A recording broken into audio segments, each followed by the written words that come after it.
Hello, everyone. Good morning or good afternoon, depending on where you are. Welcome to part 3 of our series on literature in Quebec. Today, as you can see, we're going to talk about the hidden riches of the late 20th and early 21st century, focusing mostly on francophone literature. And I say hidden riches because there's so much that remains of literature in Quebec that remains unknown to particularly other Anglophone audiences in the U.S. and the U.K. And elsewhere, and to French audiences. And despite more and more Quebecois authors being published by large publishing houses in France, and that's changing. But there's still a lot. There's still a lot to discover. So again, welcome. My name is Melanie Blake, and I'm the director of Classical Pursuits. I'm here today with Samantha Clark, who's the marketing manager at our travel partner Worldwide Quest, and she's going to be on at the end of the session to manage the Q&A. So we will have questions at the end of today's presentation. If you can see on your GoToWebinar interface, there will be either maybe a question mark symbol or the word questions, to kind of depending on what device you use, and you can click on that and open it up and type in your questions. And I'm happy to hear what you have to say. And so let's get started on part 3. And I did want to, I would be very remiss if I didn't start by thanking Judy Coulter. She took this picture that you see here for the opening slide in the old town of Quebec City, showing the Chateau Frontenac and a little looking up from the old city. She sent me a lot of pictures of her travels in Quebec City that I'll be sharing with you throughout the next months as we prepare for our own trip in late September, early October. And as you probably know, we're doing a little special where for just $50 you can put down a deposit for this trip or any Worldwide Quest trip, and we will keep you updated on when we're going to be resuming travels. We won't travel until it's safe, but we are very hopeful about our fall trips that we'll be able to start traveling again. And I'm really excited to go to Quebec City to uncover all of these riches, to eat some good food, and enjoy the early fall in this unique place in North America. So let's get going. My goals for these series are modest. There's so much to say about Quebec literature and the intersection between history, society, and literature that I'm just trying to give some sense here of what is Quebecois literature and what are the different ways that people have answered that question over the centuries.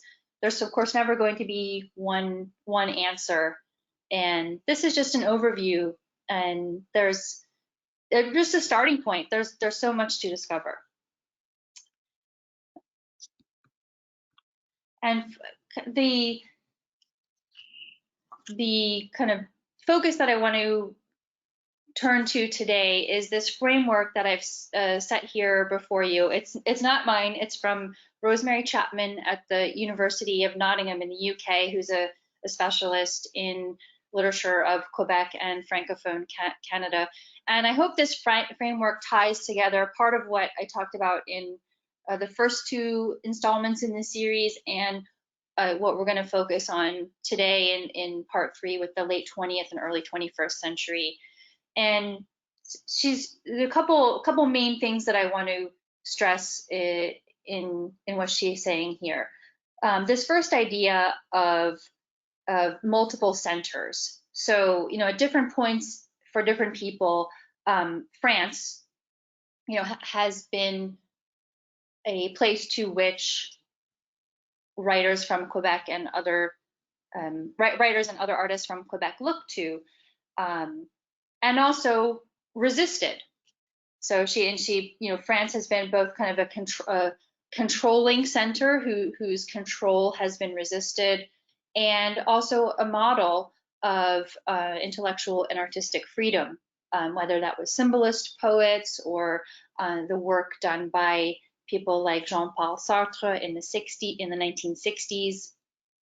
And so there's been this maybe love-hate relationship, and the same thing with Britain and especially the United States. Have been other centers that have provided both something to push back against and something to look toward.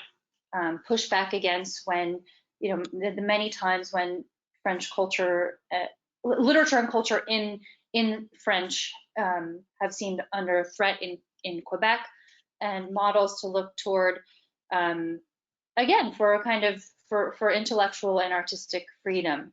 So this push-pull, this tension, and a fluidity of positioning. And for Rosemary Chapman, all of these forces over the centuries have created a francophone literary culture that is once open and closed, receptive to influence, and defensive of its traditions and its specificity. And we've talked a little bit about those tensions through to the turn of the 20th century, the 21st century. And I think that in the 21st century, we see the same kind of fluidity and paradox, and it even expands. It expands out. As we move toward a more cosmopolitan Quebec culture.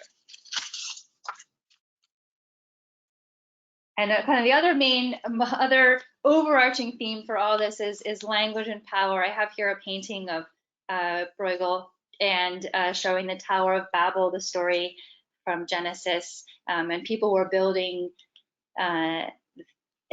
building this tower as part of their quest to understand each other, and using a common language to build. And of course, God scatters them all and makes them speak different languages. But despite speaking different languages, I think we do still want to communicate and understand. So you have a tension there too, right? You have this tension between the relationship between language and power that can cause conflict and inequality, among many other things. And you have this striving to communicate and understand despite speaking different languages. So again, these multiple centers, at times France, the US, Quebec itself becoming a center, and this shift between what is central and what is marginal, fluidity and paradox. And we're going to explore these themes not just in the overarching literary history, but in individual works themselves. And so looking at questions of genre and breaking boundaries or blurring boundaries between genre, form and language, and again, the relationship between language and power.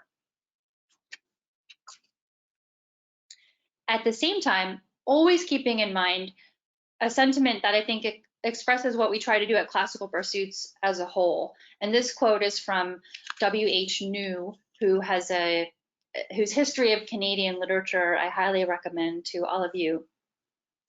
And he's talking here about writers in the 80s, 90s through to today, and what they're asking. And I think this holds true across time. And he's saying, what writers themselves are seeking is this balance between the need to represent their own words and this need to be, for readers to understand that, in his example, a book about, for example, a gay Asian man in urban Toronto could as well be an inquiry into the nature of love, justice, and neighborhood in general, and not confined to being a commentary on a particular ethnicity, region, or sexual preference. So, reading and understanding works of literature as more than just mouthpieces or representations of a particular viewpoint, or as he gives here, an ethnicity or a region, looking at them as something that is more, that speaks to us on a deeper level. And the works I've going to highlight here, chosen in part because I think they do that.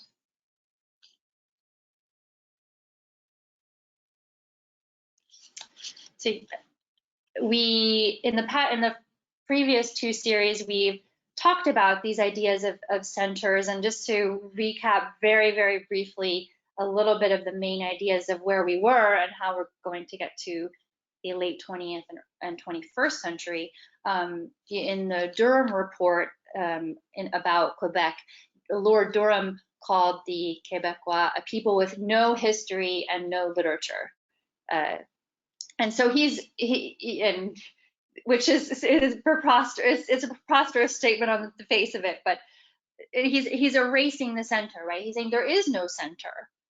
And you have the patriotic school of Quebec in the late 1800s that is deliberately kind of creating this center in Quebec based around rural and regional themes, Catholic beliefs and values, and a center that claims a francophone identity but rejects a lot of the ideas that are coming out of post-revolutionary France. Okay. And this is, again, just a broad overview. There's a lot of nuance that isn't captured here, but just to give you an overview. So we moved from no center to the explicit efforts to create a center in Quebec City, and then to the Montreal School, where there is still this focus on having kind of Quebec as the center and maybe pushing back against France and other areas. But the concerns of what should be at the center shift. You have a shift from rural themes to urban themes, a challenge to this Francophone identity that's linked to the Catholic Church. And as you approach World War II, during the Depression, World War II, and then later, Francophone alienation and being addressed more explicitly, and the inequality and alienation felt by French speakers living in Quebec compared to English speakers. And that really moves to the fore in the Quiet Revolution of the 1960s and its aftermath, where the center again shifts not from Franco-Canadien, which had been the dominant term to describe literature and other art produced in French, but from Franco-Canadien to specifically Quebecois, and a Quebecois identity that was really focused on the sense of alienation, the lack of equality, also focused on a secular and modern Quebec, and a strong emphasis on la parole, which in this context is often understood as freedom of expression. Oops, sorry, let me get that out of the way. And again, these are just, there's always exceptions, there's always more nuance. So I had discussed a few different exceptions. You had these rural novels that were very idealized, but you also had psychological novels. We discussed Angeline de Montbrun in the first part. Novels that challenge the kind of idealization of the Quebec countryside, like La Berge's La Squeen does this in 1918. Marie-Claire Blais, she's also really presenting a not idealized picture of rural Quebec in A Season in the Life of Emmanuel. And you have social realism with Gabrielle Roy, and who was born in Manitoba, lived a lot of her life in France, but wrote a lot about Quebec, specifically Montreal, in her novel set during World War II, translated as The Tin Flute. So always exceptions, right, to these broad brushstrokes. And then when we left off last week with one of the last works we talked about was Michèle Lalonde and her poem Speak White. That was that she read at the 1970 Night of Poetry, Nuit de la Poésie, in Montreal. And I just wanted to pick up from there and talk about both about Speak White and a reply poem that was written in the 80s. And these poems, so explicitly address the relationship between language and power. So I'm going to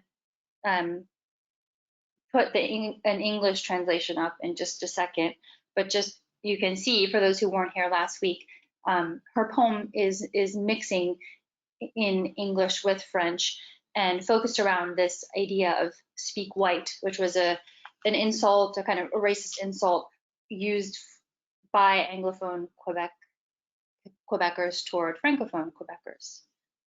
And here is a translation into English. The italicized parts are parts that were in English in the original poem. And so she's, language and power are working together in a lot of ways, kind of the cultural dominance, right? And she's talking about people like Shakespeare and Shelley and Keats, and these figures kind of are seen as dominant, and the figure of Nelligan, the Quebecois poet that we talked about last week, she's saying he's seen as a lesser answer, by the dominant English culture.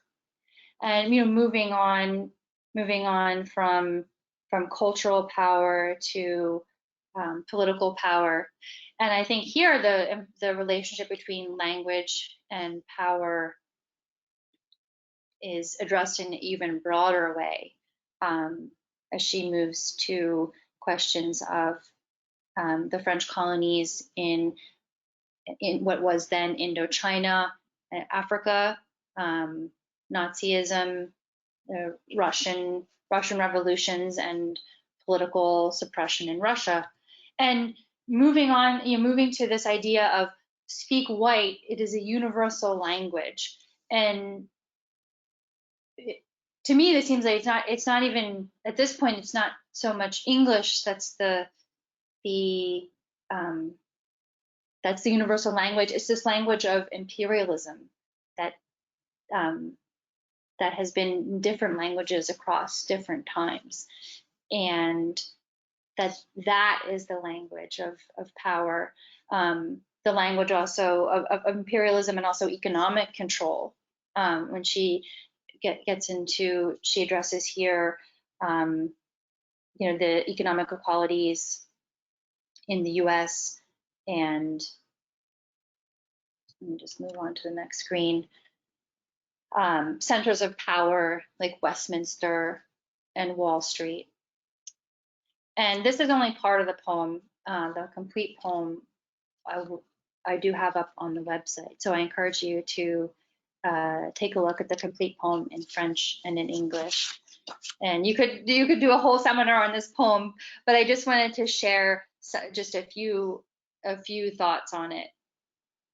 And so just a couple structures here. We have this speak white. We have this idea of not being alone. We know that we are not alone, and the cultural dominance of some of certain texts or authors. And so in 1989, the Italian-Canadian writer Marco Micconi picks this up with his poem, Speak What? And again, this is only part of the poem. I will put the whole poem up on the website. This poem was also written mostly in French, but I've put here an English translation. And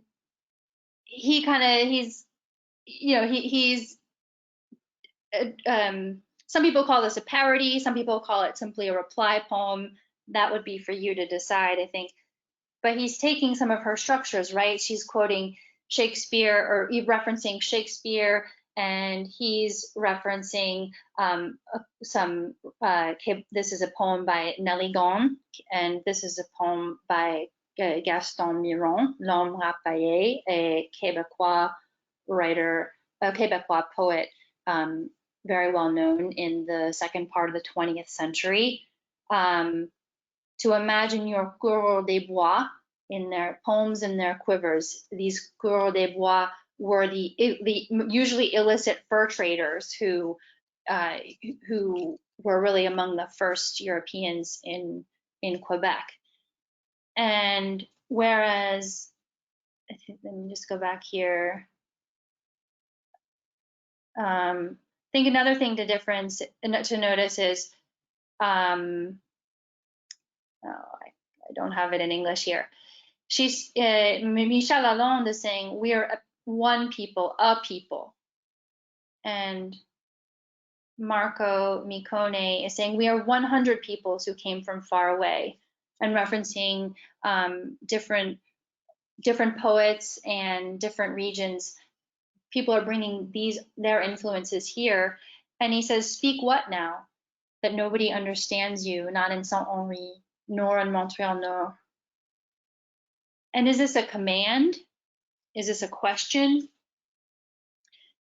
And I think he's challenging some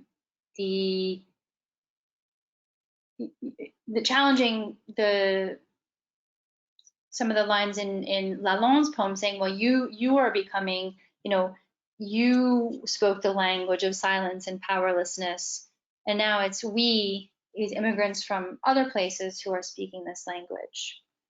And he ends the poem with these are the last lines of the poem. He ends the poem in the same way.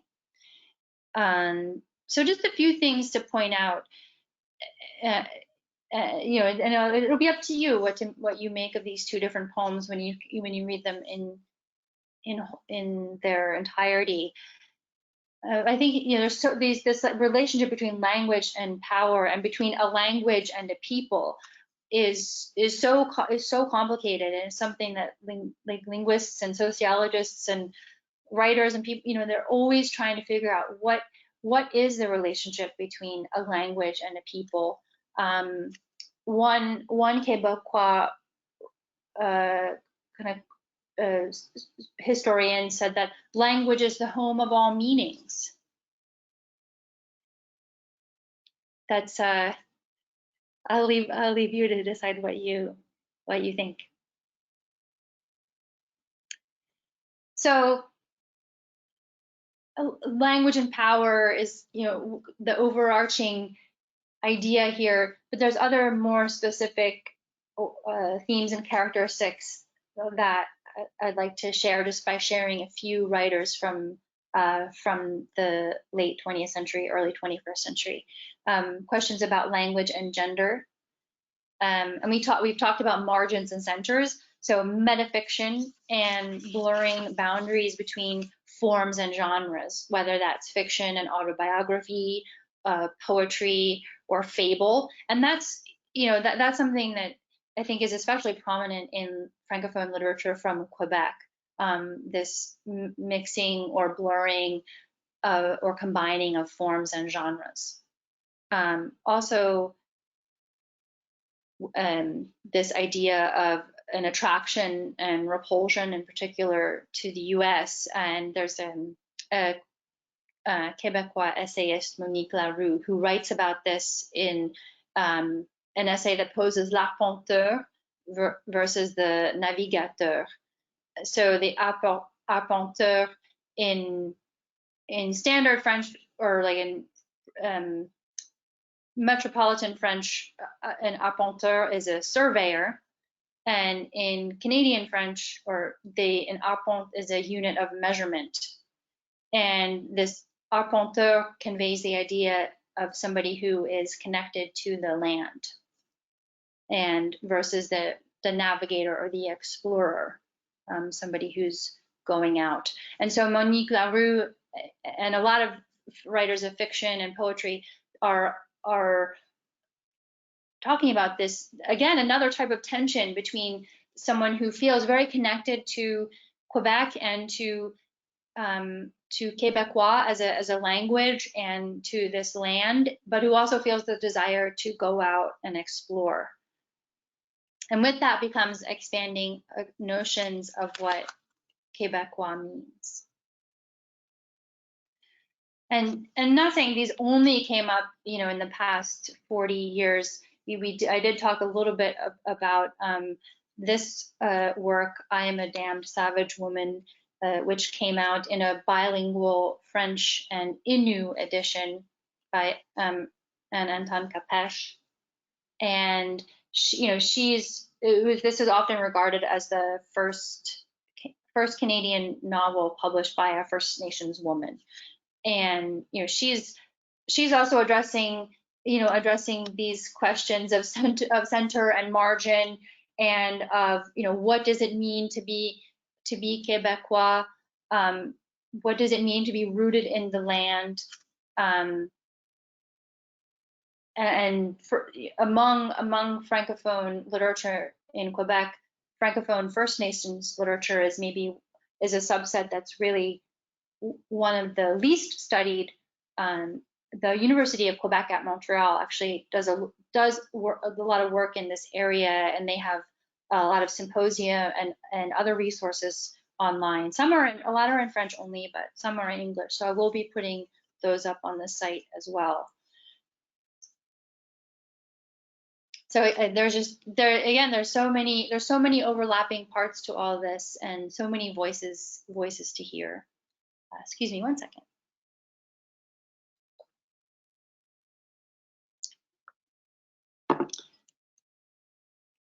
So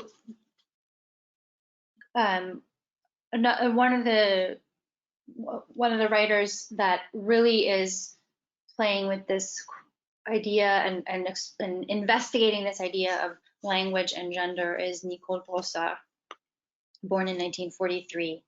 And I put a cover here of her book, La Mer. The subtitle is often translated as The Disintegrating Chapter. And it's sometimes translated as These Are Mothers, sometimes translated as Sour Mothers, kind of a play on la mer, which is bitter or sometimes sour. And Nicole Rosa, she through syntax, through spelling, through other ways, she's really questioning the assumptions that are made about language power and gender. So, for example, in a lot of words where there's a silent e at the end, like in laboratoire, the laboratory in her book, she'll leave that e off. And some scholars say that's to show the absence of women in these types of spaces. Or, with this la mère itself, if you add an e there, it's the word for mother, la mère. And you also have a lot of there's a lot of oral and visual puns or plays on words. In her work, the de fait is translated as both de facto and defeat. So there's a lot of playing around with translation and how different words that sound the same can have these simultaneous meanings. And she does a lot with syntax as well, and really at that kind of line by line level, experimenting with language. And she does this, and she also kind of branches out and experiments with form. And in one of her first works that became more known to an English-speaking audience, The Mauve Desert, I've put a little excerpt from it here, where this young girl who's named Melanie is driving through the Arizona desert. And she talks about how the desert is indescribable. Reality rushes into it, rapid light. And she has these long and very beautiful descriptions of the Arizona desert, which I know from experience is a is it absolutely is an indescribable place. It's incredible.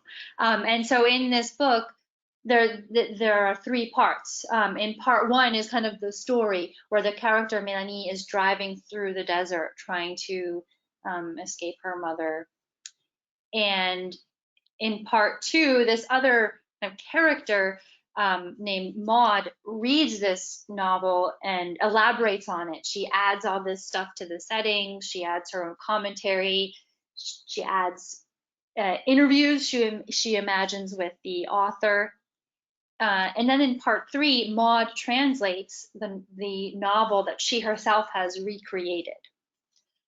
So you have these three parts working together, and there's a real questioning of like what's the role of the narrator? What is the real part of the story? Are Maud's elaborations as real as what Melanie has written down? And it's a lot of fun to read. Another writer who is playing a lot with form, although you know what, I think I put my slide a little bit out of order, but that's okay. Another writer who is playing around with form is Larry Tomblay, who's written about 30 or so books, and is also well known as an actor. And he writes a lot in a kind of well, he does a lot of different things, so it's hard to say he does one thing. But for example, in this excerpt that I've shown, which was from an edition of the literary magazine Granta that was focused just on Canada, there's kind of a fable quality to what he says, and you would see this also in one of his most famous works, The Orange Grove, where there's two twins in an unnamed Arab country. And here too, the setting throughout this short story, The Book Tree, the setting is very sparse, and there's a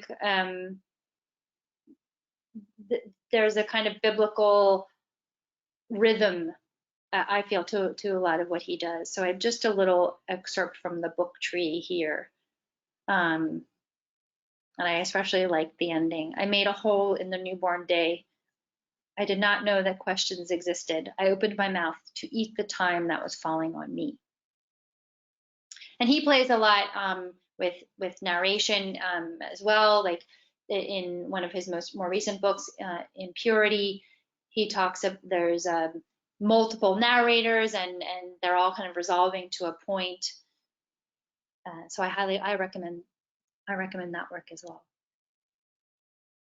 And another theme that I mentioned we would talk about is this push-pull of the United States and the relationship between Quebec and the United States. And I put all the books seem to have a big blue. All the books about the United States seem to have a big blue sky, not just these two. But I put these two up: Jacques Godbout, An American Story or An American History, and Jacques Poulain, Volkswagen Blues. And there's a lot of I'm not saying all, but a lot of the books that explore this relationship between the two countries. There's a character from Quebec who goes to the U.S. and then returns to Quebec, and that's part of the structure to reflect on the relationship. In this first book, the protagonist is a professor who goes to teach at a university in San Francisco, and he finds himself with an illegal immigration problem and in the American prison system. The second one, Volkswagen Blues, is maybe a little more lighthearted, kind of in this. Jacques Poulain was influenced by Jack Kerouac, also of French descent, and he's going to find his brother, and maybe a little more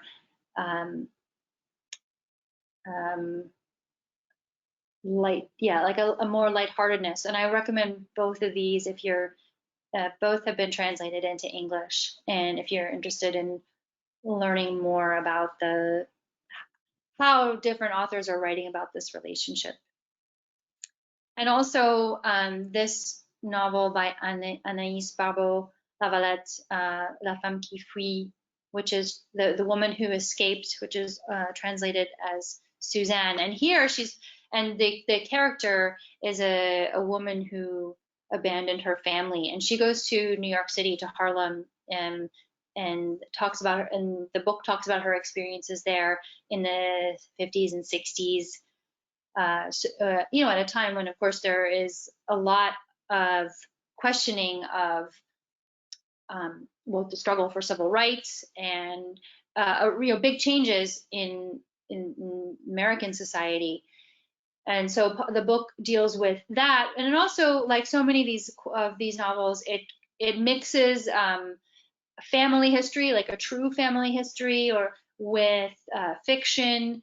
And the character, the narrator you see here, she's kind of imagining a scene at her birth, right, which she can't possibly remember, and describing her grandmother who had abandoned her mother, coming back, and so really playing with this idea of what is true, what is, I shouldn't say not true, because I don't even think of it that way.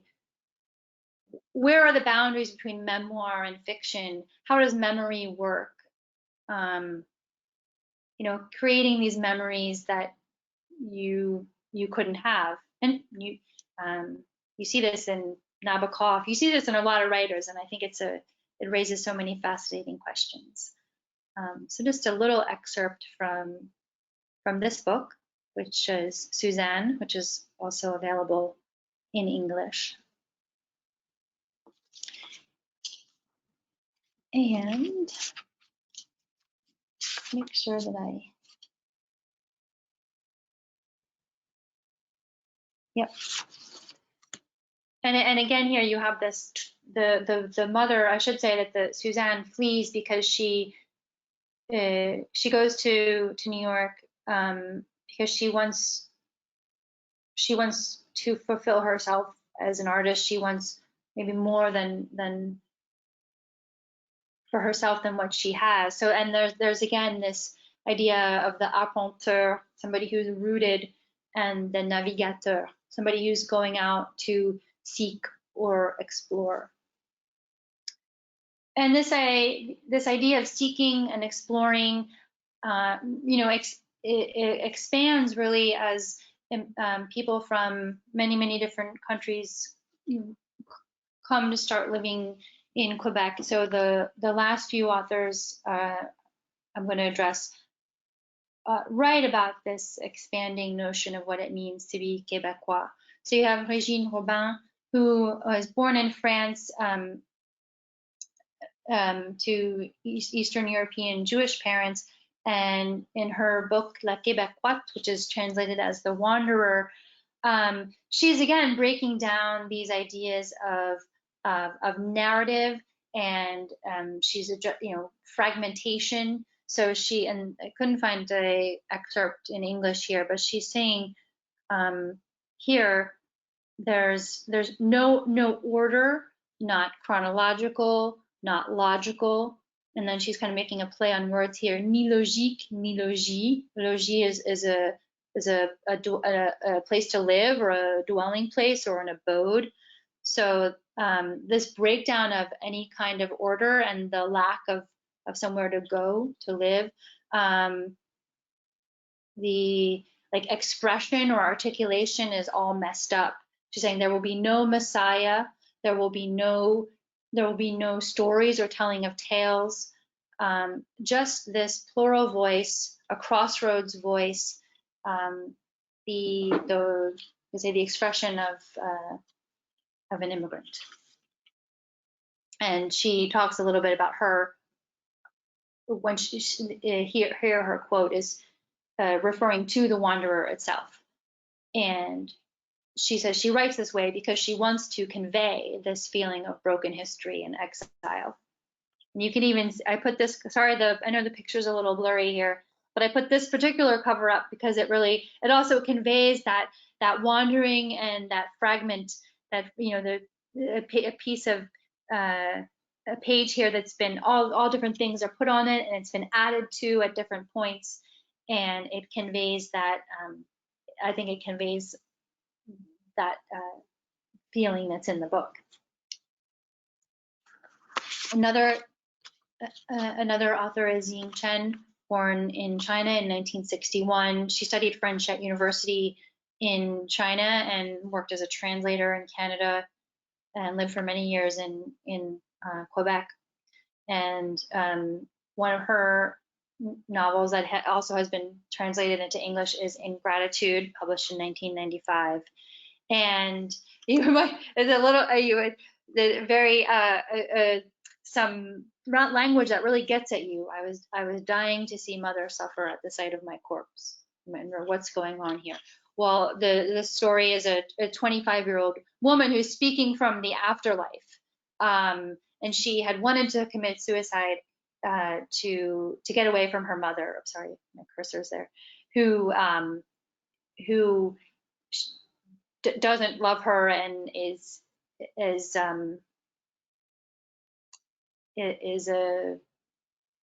a not very affectionate and a very controlling woman.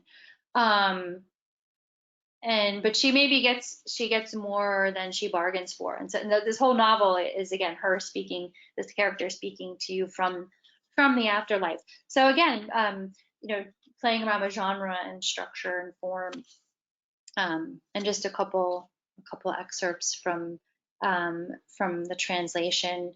And you can see it's very direct and powerful writing. You can't turn away from your mother without turning away from yourself. So just another work for you to consider. And Denis Laferrière, who was born in Haiti in 1953, he's written a lot of books from about the mid-'80s on. I put up one of his more recent ones, The Enigma of the Return. I mean, in part because it also addresses so many of these topics that I've been talking about, this boundary between memoir and fiction. So he's kind of he's a character in most of his books, and in this book he's returning to Haiti after not having been there for a very, very long time.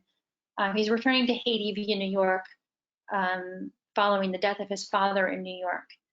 And he also is mixing prose in this book with free verse, with poetry.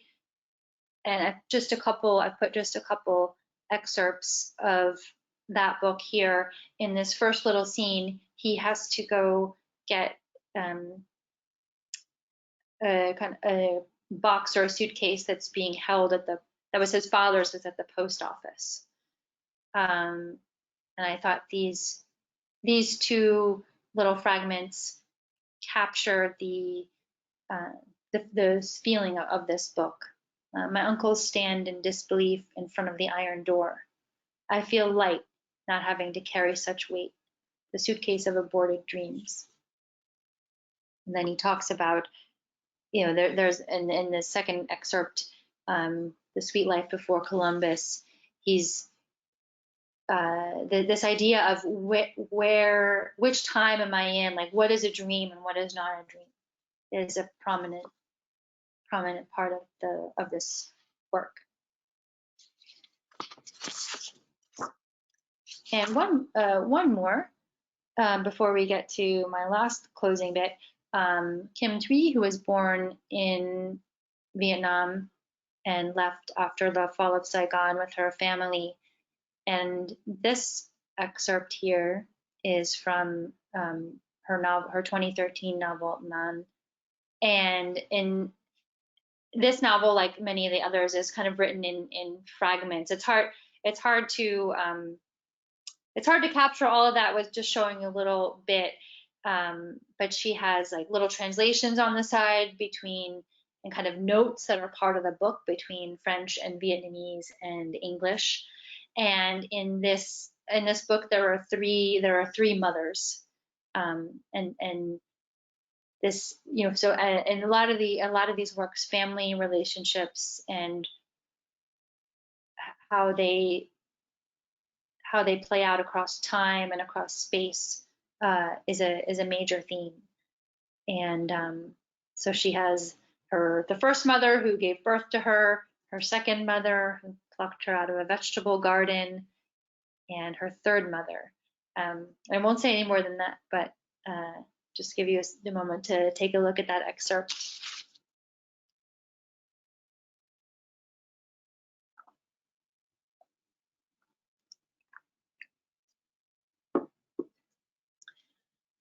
And I wanted to end with a novelist who writes in English, but she writes a lot about Quebec, Louise Penny. And she's her book Bury Your Dead, which Judy took this picture in Quebec City, is one of the most best known of her installments of her Inspector Gamache, who's head of the homicide at the Sûreté police in Montreal. So she has a whole series of books about him, and we'll be reading Bury Your Dead for the trip. And I'm really excited about this. It's going to be a lot of fun. I personally love mysteries and read them from all over the world. But I think that this book has many of the conventions of a police procedural, but it also addresses in a really thought-provoking way contemporary Quebec City and contemporary Quebec and the relationship between English culture and French culture in these two cities. And I think that this little excerpt captures that. The Lit and Hiss is the literary and historical society that features prominently in this book, and Gamache is talking with someone who's helping him with this investigation, and he says the English who have this society with its library, it's cluttered with unwanted English words, weighed down by the past. And je me souviens, Gamache whispers to himself. And for the Reverend, these unwanted words and more broadly the past are going to drag them down. And this is a question throughout the book and for our trip, and I think for Quebecois literature, this constantly shifting relationship between these two languages and between the past and the present. The book also another point of the book is this quest for the grave of Samuel Champlain, the founder of Quebec City, and it's in the book it's unknown where he's buried. And there are some people, there are many people in the book who are focused, unilaterally on this past, and how do we form a relationship with the past that enables us to still go forward? I think that's a question for societies in general and for each of us as people when we think about the different things that happen in our lives. So that's the final work that I'm going to talk about today. And I put the Morin Center here because it's kind of the model for this literary and historical society that is such a big part of Louise Penny's book, but it's a real place in Quebec. There is a literary and historical society that's managed by the Morin Center in Quebec City, and that's going to be one of the kind of focuses of our trip, visiting this place and also learning from specialists there more about the literary history of Quebec and contemporary literature in Quebec, both Anglophone and Francophone. We're focusing mostly on Francophone for the trip, but again, there is so much. And so thank you for all of your attention over these past 3 series. Very much hope to see you in Quebec City in September, a beautiful time to visit. And I will turn off the slideshow and take any questions. Actually, I think I can leave the slideshow and just go back to my interface. Yep, I'm here. All right. So Thank you, Melanie. You're welcome. Whoops. Let me just move some stuff around. If anybody has any questions, again, Melanie mentioned this earlier, but please type them in on the GoToWebinar control panel and we'll get to them. All right, there's my interface. It's nice to be able to show my face for once. Yeah. Always in the background. Yes. See, I was always here making all this go smoothly each time for me, for Wendy, for Sean. All right, I have a question from Roger if you're ready. Yeah, go ahead. Were there any significant events or dates that defined the Quiet Revolution? Yeah. Let me just dates are not my forte, so let me just grab my notes and make sure that I don't misquote a date. So let me just go here. Okay, so, and I talked a little bit about this I talked more about this in part 2. So in 1960, the Quebec Liberal Party had a new leader, Jean Lesage, and when there was the death of the premier of Quebec, Duplessis, and when he died, that really and Lesage was able to form a government in the province. That really launched the revolution. And I think I mentioned like the creation of Quebec Hydro, where the state bought up private electrical companies and created a state-run electricity, schools, hospitals. A lot of these social and civil functions were taken over by the taken over by the government, which created a lot of jobs for francophone Quebecers. In terms of culture and literature, let's see.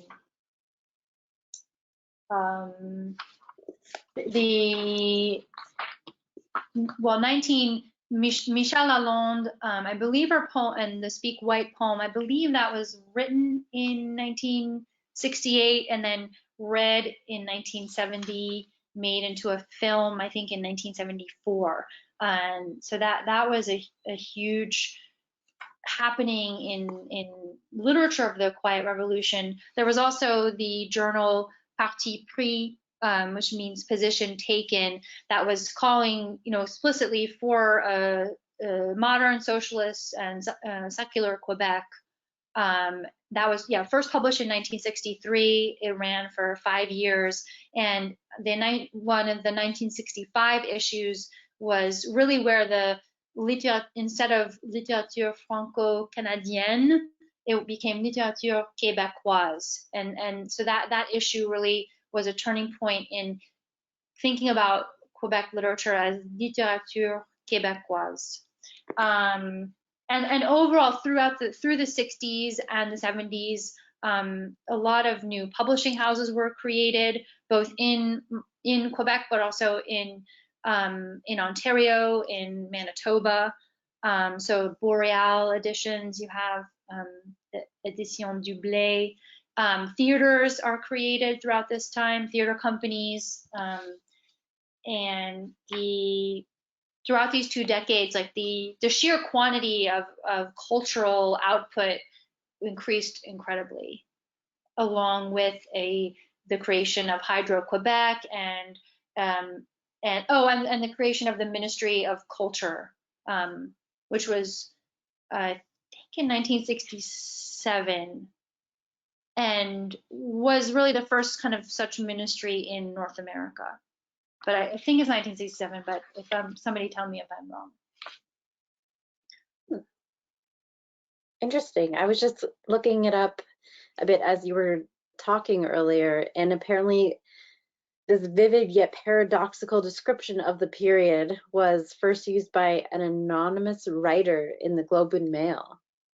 Like some anonymous writer declared it the Quiet Revolution. Really? And then it stuck. Then it stuck. Interesting. Now, next question. I think we discussed this a bit last week, but who is Quebecois and who is Quebecer?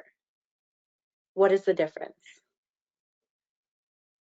Well, I guess, I mean, Quebecer is just like the English word for a person from Quebec, right? And Quebecois is just the French word, but um, I think there's a lot of different answers to that question. Like, some very contentious sometimes people have on what does that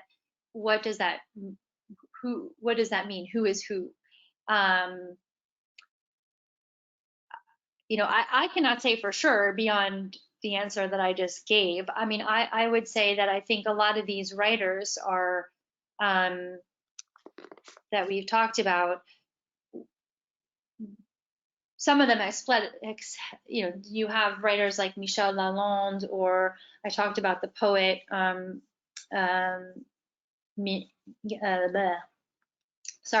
last time, Gaston Miron, who would, or Michel Tomblay, or, a lot of the writers who were very active during the Quiet Revolution I don't think it's safe to say they would definitely consider themselves Quebecois. But it also seems like a lot of these other writers who, are maybe from Quebec, but don't write in French, or are not originally from Quebec, but come to Quebec to live, and maybe they write in French, or they write in English, or they write in both.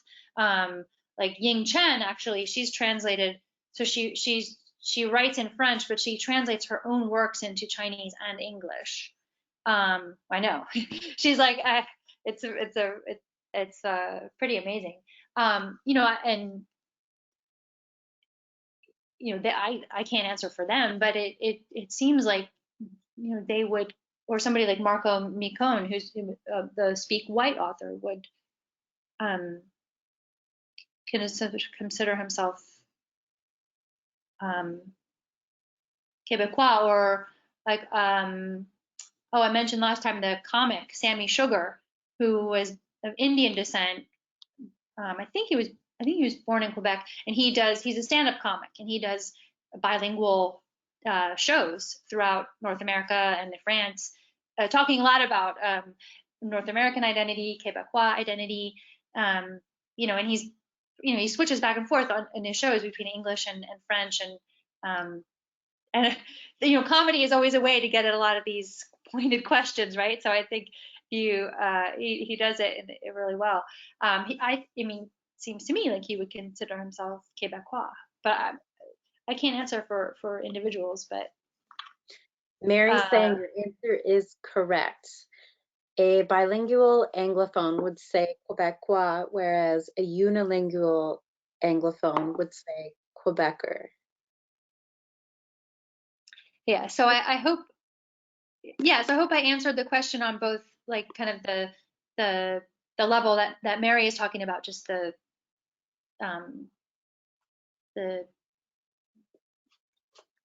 like the denotation, as we would say maybe in linguistics, and then this like more existential level. I hope I answered it at both levels. I think so.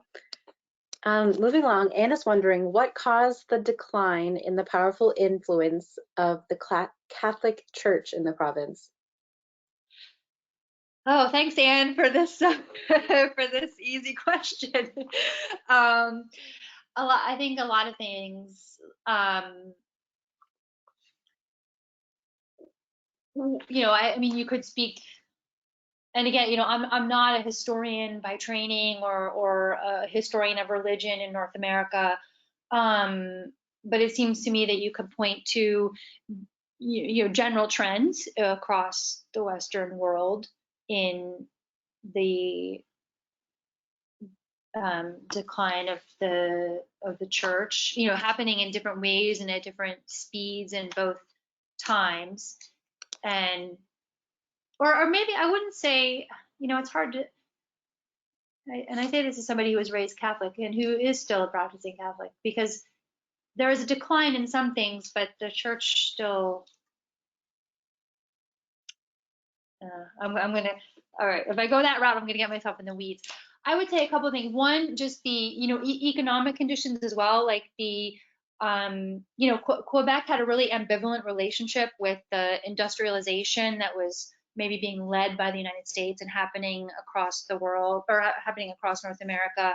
And with this, there was this push by a lot of people for this French language Catholic Church rooted identity, and this kind of idealized picture of rural Quebec. But the trouble was there weren't as many jobs in rural Quebec. Like, people needed these workers, these francophone workers needed jobs, and were moving to the cities to get jobs. And I think that the urbanization, that played a role. People moving to cities. Not that the church didn't operate in urban areas; it did, like offering social services and religious services. But I think you see across many countries, like, greater urbanization can lead to a decline in religiosity. And there's something like in the course of 50 years, like the I don't know where I have my statistic here, but the percentage of people who lived in rural areas in Quebec it declined um, by orders of magnitude. Um, what else? I think just the influence of, the cultural influence of the United States and France, and Britain, like um, looking toward existentialism in France, and deconstructionism, uh, looking toward, in the United States, the huge influence of pop culture there. Um, those are just a few of my thoughts. Again, I'm not a historian by training, so I hope that provides maybe some springboards for further reading or further inquiry. Mm-hmm. Interesting. We have two more great questions before we wrap up. Janice was saying a number of the contemporary writers you introduced to us are immigrants. Although this phenomenon is not unique to Quebec, what do you think this ability to get published speaks to about the openness theme you introduced living in Quebec? You are starting to speak to this as I write. Oh, okay. Okay, good. And I think, it was, partly practical, right? I mean, there's a couple people with classical pursuits who know a lot more about this than I do. Joyce Wayne, if anybody has attended a presentation by Joyce, and also Susan Crean, who writes a lot about Canadian culture. But from a practical point, like the publishing industry, I think that's part of it. More, the Canadian publishing industry is small, but there was this explosion in the 60s and 70s, and even later, like smaller presses being set up to publishing both in English and in French. I think more francophone writers in Quebec getting contracts with large French publishing houses, and or winning either like the Governor General's Prize for fiction in French, or winning some of the big French prizes like the Prix Femina. Several of the authors that I talked about, their works won the Prix Femina, which is a very prestigious prize in France, and that opens them up to both the larger francophone audience, but then also to translation into English, being picked up by a big British or American or Canadian publishing house. So from a practical point, I think that might be part of it. And also, there's a scholar at Georgetown, Milena Santoro, who talks about this. It's hard to quantify this, but an attitude of risk taking in the arts and literature in Quebec that is kind of a fundamental part of the DNA of the arts there, a willingness to publish. For example, there was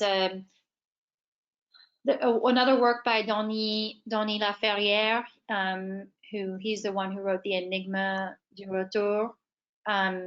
In the 80s, he published a book that was translated as How to Make Love to a Black Man Without Getting Tired. And this was made into a movie. A lot of newspapers in both Canada and the US refused to advertise for the movie. And there's just too pushing the envelope too much. And so I think a risk taking that is part of the artistic infrastructure in Quebec, which is really cool because that's getting harder and harder, right? I mean, there's there's fewer and fewer publishing houses. Even in the US, there's really only 4 major houses right now. So that's really great. I think that Quebec can retain that adventurousness and risk taking. Interesting. Anna Maria is saying, I studied at York University in the early 70s, and part of my Canadian studies was La Gare, yes, Sir Roch Carrière in the novel Two Solitudes, which formed my opinion of Quebec. Where do you think these two pieces come in now when thinking about Quebec? Two Solitudes, I admit I am not familiar with that. So I would have to look it up and get back to you. I think I think the Roche Carrier work isn't as well known, but I think it should be better known than it is. And I feel like there was something I wanted to say about it that I didn't say last time, that I had written down. Let me see here if I can find it. I have so many things to say. I think this, this work, for those who haven't read it, is kind of poking fun at biculturalism, and I personally think that's a good thing, and that's why I think the work should be better known. Not because I don't think biculturalism is a good thing. Like I do, but I think it can, when it can be taken so seriously, and taking it too seriously can make people maybe set up really strict boundaries. And like you see it with the debate over the use of bonjour, hi. People offering service in both languages when they the people in service industries, or shops and restaurants offering services to people in both languages, and and I really admire his work, but and like his poetry, but Gaston Miron was really absolutely against bilingualism, and I can understand where he's coming from, but I wouldn't be against bilingualism. So I think like something that takes what can be a contentious and fractious topic and keeps a sense of humor about it is always a good thing. I think that's partly why I like Sammy Sugar. So yeah, La Guerre, which has been translated into English. I think it's just the English title is just the same. Yeah. I would recommend it. Iris is saying you must read Two Solitudes. Your ideas maybe change somewhat. Okay, I'll read it. Put I it on don't the know, what list. do you, when you say your ideas, maybe she could elaborate. Hmm. Well, one thing I want to note is that someone's asking about how do they register for the upcoming armchair art tours. So let's take a moment to Oh, talk about that. Wendy's coming back next yeah, week. Wendy's Before we coming wait for back. Iris. Yes, Wendy's coming back. Armchair art tours. We've got a Polar Express theme. Melanie, you'll be sending a post-webinar email to everyone that was here today and unable to make it here today. So do you want to include a link to register to those in your email? Yeah, definitely. Great. I haven't heard from Iris yet. Okay, well, no worries. Um, yeah, we can wrap it up. Anne has given us an article from the Cultural Witness about falling from grace, rise and fall of, I think it has something to do with the Catholic Church. We'll look into that, Anne. Okay. Thank you. Yeah, thanks, Anne. I'm copying this now, and I don't have anywhere to paste it. Mary's saying that Two Solitudes is written by an Anglophone Canadian, Hugh McLellan. So there's a different. Yes. Oh, sorry, go ahead. I recognize the author. I'm sorry, go ahead, Sam. So there's a different perspective. That's just what she said. Mm-hmm. Interesting. Anna Maria says, I loved the Quebec series. This is part 3 of 3. Nice job, Melanie. It made me want to take the tour, she said. Awesome. Thanks, Anna I Maria. hope we can make it to Quebec City this fall. I do hope so. Yeah, we really hope so. As all you know, we've been moving ahead, making our plans. We will do all these trips that we have set out. We're going to actually put some 2022 trips as well on the website soon. Um, we can't do them until it's safe, but we're very hopeful that the fall trips, including Quebec City, will be able to go ahead as planned on the schedule. Um, I mean, um, I'm really committed to doing them. Like we've been working toward them for a long time, and our trips, especially, Anne has led a lot of trips in Montreal and Quebec. We are taking on subjects um, that like with Anne's Jewish Montreal trip. Anne has led other Quebec City trips. We're really reading stuff that and taking on topics that I are you won't see from a lot of other places, a lot of other tour operators, and so I'm so keen to do these trips. Hmm.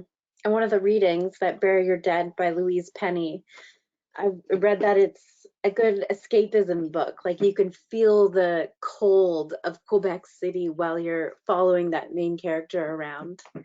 So we have lots of time to do our pre-tour reading, right? Oh yeah, a ton of time. And yeah, and I'll be putting up. So yeah, the reading is on the website. I have to add the stuff that I've discussed today also to the web. Whoops, sorry. Also to the website just for everybody's reference. And yeah, I mean, I've only scratched the surface Mm-hmm. in these 3 webinars. It's for it's 400 years of literature. So I hope it's given all of you some ideas, and thanks for the recommendations for the Two Solitudes. Other people had given recommendations in the chat and other webinars. So thank you, everyone. And And if anyone missed part 1 or 2, how can they see those? they can go to the Worldwide Quest library or the Classical Pursuits website. Yeah, and I'll include links to those in the follow-up. Yeah, we have our whole, I think we did 56 webinars in 2020, something like that. No, 26. 56, probably including your seminars. Okay. You have the So seminars and the webinars. um, yeah, between the nature ones and classical pursuits and Oh yeah. others, there's huge library of webinars on the Worldwide Quest website. So, and you can access any of them anytime. So, and we're going to keep offering them, um, through this year. Oh yeah. Yep. Sean Forrester will be back to talk about Dutch painting near the end of March. And who knows where we'll go from there. Maybe the world will look different. Who knows? Until then, we'll stay engaged and inspired. Thank you everyone for coming. That's it for today. Yes, thank you everyone so much. Again, hope really to see you in Quebec City. And thanks, Sam, for all your help. My pleasure. And looking forward, yeah, thank you so much. Sam does so much behind the scenes to make this go smoothly. And we will be back next week, same time, 2 p.m. Eastern, 11 a.m. Pacific. Wendy will be talking about William Snowflake Bentley. Is that right? Is that right, Sam? He's the Yep. first one up. And if you've been with Wendy before, you know what a treat you're in for. If you haven't, really encourage you. Wendy brings a ton of energy and fun to everything that she does. So, Thanks all right. Well, everyone. thank you, everyone. See you next Take week. care.